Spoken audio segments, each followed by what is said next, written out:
बृहद प्रकार का डेटा ऑनलाइन उपलब्ध होगा जो 2 वे होगा। कोई भी जगह पे हुए विस्फोट को आप ये डेटा के अंदर, डेटा स्टोरेज के अंदर इंक्लूड भी कर पाएंगे और डेटा का उपयोग कर हर राज्य में कहीं पर भी जरूरत पड़े इसके इन्वेस्टिगेशन के लिए भी यहां से अनेक प्रकार के गाइडेंस मिलेंगे, प्रोसिक्यूशन तक के गाइडेंस मिलेंगे। एनएसजी के पास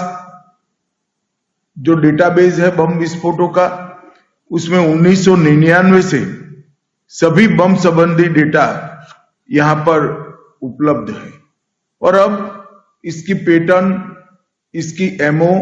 और आने वाले दिनों में उपयोग में लिए गए विस्फोटक के गुणात्मक विश्लेषण को भी ये डेटा से देश भर की पुलिस उपलब्ध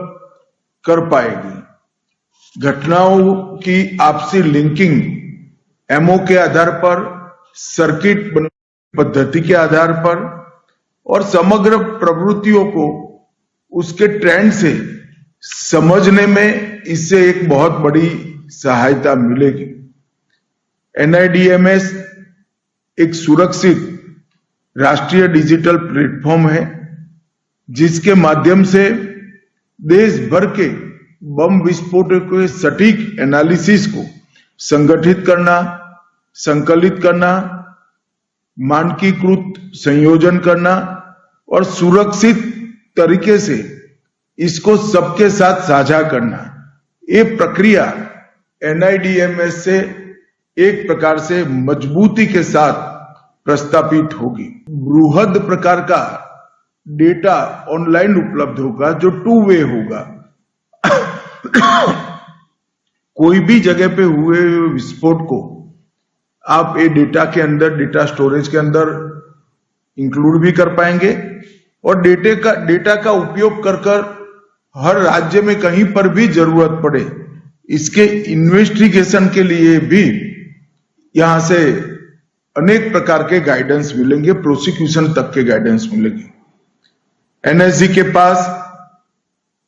जो डेटाबेस है बम विस्फोटों का, उसमें 1999 से सभी बम संबंधी डेटा यहां पर उपलब्ध है और अब इसकी पैटर्न, इसकी एमओ और आने वाले दिनों में उपयोग में लिए गए विस्फोटक के गुणात्मक विश्लेषण को भी ये डेटा से देश भर की पुलिस उपलब्ध कर पाएगी। घटनाओं की आपसी लिंकिंग एमओ के आधार पर, सर्किट पद्धति के आधार पर और समग्र प्रवृत्तियों को उसके ट्रेंड से समझने में इससे एक बहुत बड़ी सहायता मिलेगी। एनआईडीएमएस एक सुरक्षित राष्ट्रीय डिजिटल प्लेटफॉर्म है जिसके माध्यम से देश भर के बम विस्फोटों के सटीक एनालिसिस को संगठित करना, संकलित करना, मानकीकृत संयोजन करना और सुरक्षित तरीके से इसको सबके साथ साझा करना, ये प्रक्रिया एनआईडीएमएस से एक प्रकार से मजबूती के साथ प्रस्तापित होगी।